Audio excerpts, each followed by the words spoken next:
Tšau kõigile ja tere tulemast Mängupunkrisse. Tänases saates on meil kuhjaga uudiseid, mõned üksikud uued tooted ja muidugi saate lõpetab Euronixi nädala top. Kõigepealt vabandused, saade on hilinenud terve ühe päeva, aga ma loodan, et annate andeks, kuna oli pühapäeval emadepäev. Aga nüüd saatest räägime Assassin's Creedist, NBA'st, siis uudiseid natukene Hitmani tegijalt, IO Interactive'ilt, samamoodi BioWare'ilt kui ka Playseedilt ja lõppu natukene selliseid põnevat sorti uudiseid, 3 tükki, aga hakkame pihta. Nagu uute mängude puhul ikka, neid lekkeid tuleb uksest ja aknast, nii on lekkinud esimesed pildid uuest Assassin's Creedist. Väidetavalt on uue mängu nimeks Assassin's Creed Origins ja kogu tegevus toimub meil vanas Egiptuses. Püramiidid, vaaraud, muumiad, Book of the Dead ja nii edasi. Kõlab väga intrigeerivalt. Mina tahaks seda mängu juba proovida. Ubisoft ei ole kahjuks ühtegi kommentaari veel andnud nende kõlakate ja lekete kohta. Ma arvan, et E3 saame kindlasti rohkem teada, millal tuleb uus Assassin's Creed, mis ta nimi täpselt on ja kus siis tegevus toimub. Star Wars Battlefront 2 on veel mägede taga, nimelt novembris alles ilmumas, kuid juba sahistatakse PlayStation VR toest.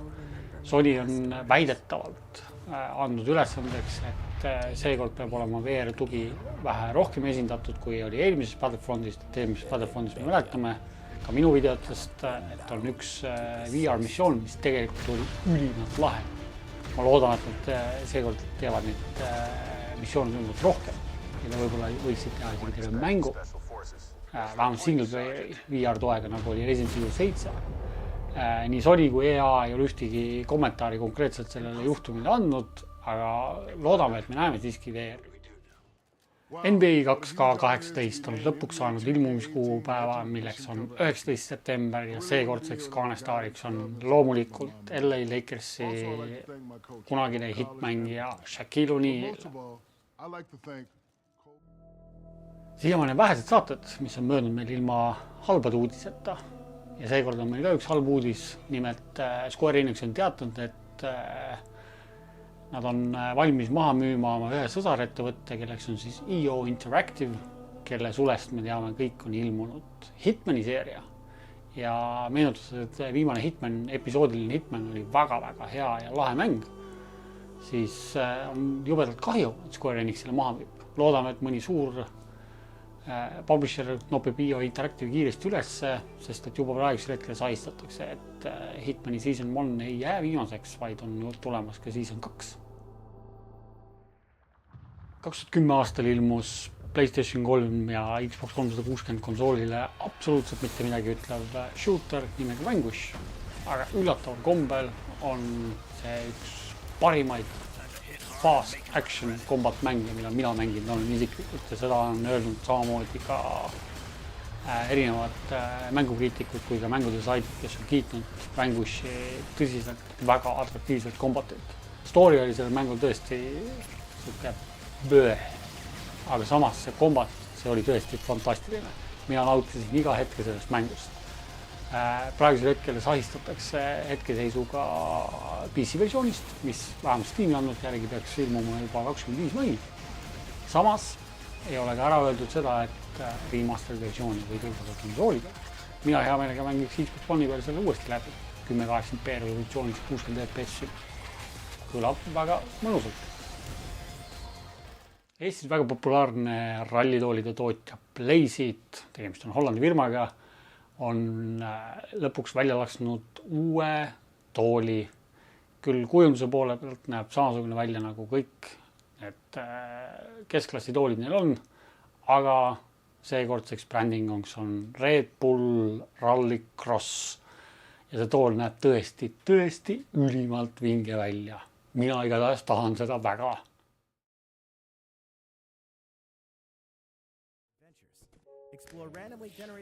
Ei möödu meil ükski saade ilma Nintendota, nii ka seekord Nintendo Switch on saanud lõpuks endale Minecrafti. Minecraft on Nintendo Switchi e-poes praegusel hetkel saadaval füüsiline koopia tuleb ka mingil hetkel, aga Nintendo ja Microsoft ei ole täpsustanud kahjuks kuupäeva.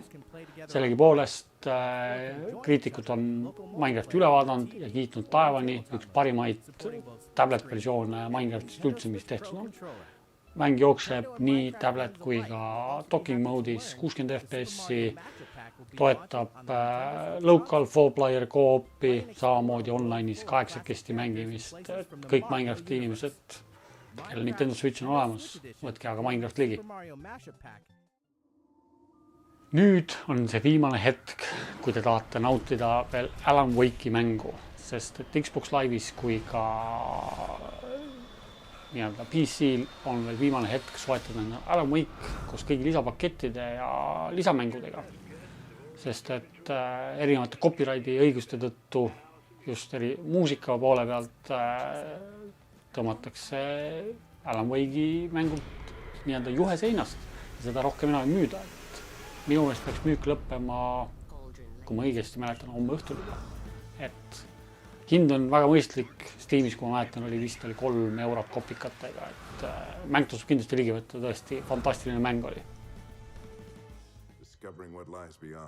Väga tugevad kõlakad liiguvad praegusel hetkel, et BioWare viskab Mass Effecti riiulile tolmuma.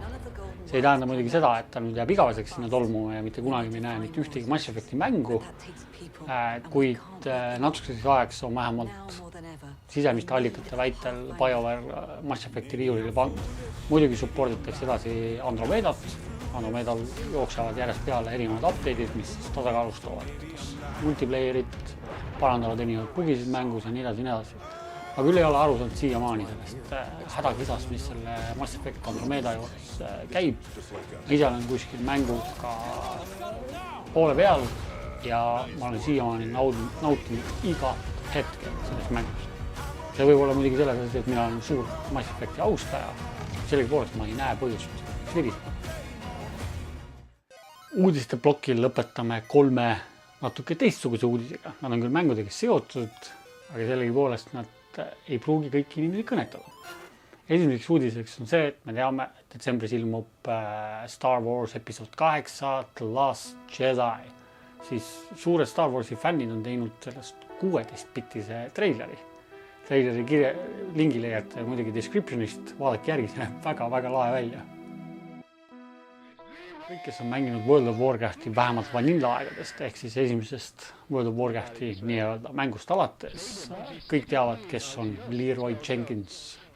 Leroy Jenkins tõusis täiesti tähena taevasse ühe ainsa videoga ja üllatus, aeg lendab kiiresti ja sellest videost on möödas juba 12 aastat.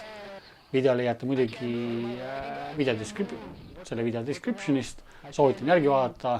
Kõik, kes on vähemalt WoW-i mänginud, kõik peaksid ära tundma Upper Black Rock Spire, Battles for Life ja Leroy Jenkins.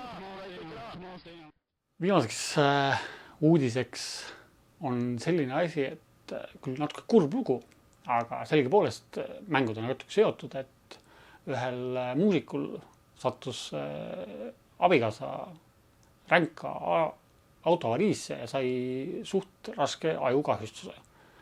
Ja selleks, et sellest ajukahjustusest kiiremini terveneda, hakkas abikaasa temaga koos lauamänge mängima. Ja praegusel hetkel on progress olnud väga hämmastavalt suur. Et ma jätan samamoodi selle artikli lingi descriptionisse, et lugege läbi, väga põnev artikkel oli, et üllatav, kuidas tegelikult mängud võivad inimest aidata. Ka sellistel hetkedel, kus tihtipeale arstid ei pruugi isegi lootust näha või siis teeb lihtsalt pikaajaline paranemine muutub tunduvalt kiiremaks. Eeltellimusi meil see nädal järjekordselt ei tule, ootame kõik E3, aga sellegipoolest mõned uued põnevavad tooted on Euronixi letile jõudnud ja esimesel tootena tutvustaks kohe muidugi suvega kaasnevat droonindust, ja kõik, kellele nii-öelda droonid pakuvad huvi ja fotograafia, lendamise pealt filmimine, kõik see, siis Phantom 3 standard on praegusel hetkel saadaval täiesti fantastilise hinnaga, ainult 599. Phantom 3 standard ta ei ole küll kõige parem droon, samas on ta algajale üks tõsiselt väga hea droon, millega õppida drooniga lendamist, pildistamist, filmimist ja nii edasi. Kõigil drooni entusiastidel, vähemalt kellel drooni veel ei ole, soovitan ligi. Teised 2 uudist ei ole niivõrd seotud konkreetselt uute toodetega, kuid pigem annaks teada, et kõik, kes otsivad endale headseti, siis praegusel hetkel tasub kiigata Euronixi e-poodi või poodidesse, et SteelSeries Siberia 200 on saadaval väga fantastilise hinnaga. Kõik 7 värvi on ühesuguse hinnaga, et ainult 59,99. Teiseks toredaks kampaaniaks on muidugi alates homsest PlayStation 4 Slim konsool. 1 terabaidine konsool on nüüd saadaval tõsiselt fantastilise hinnaga 249,99.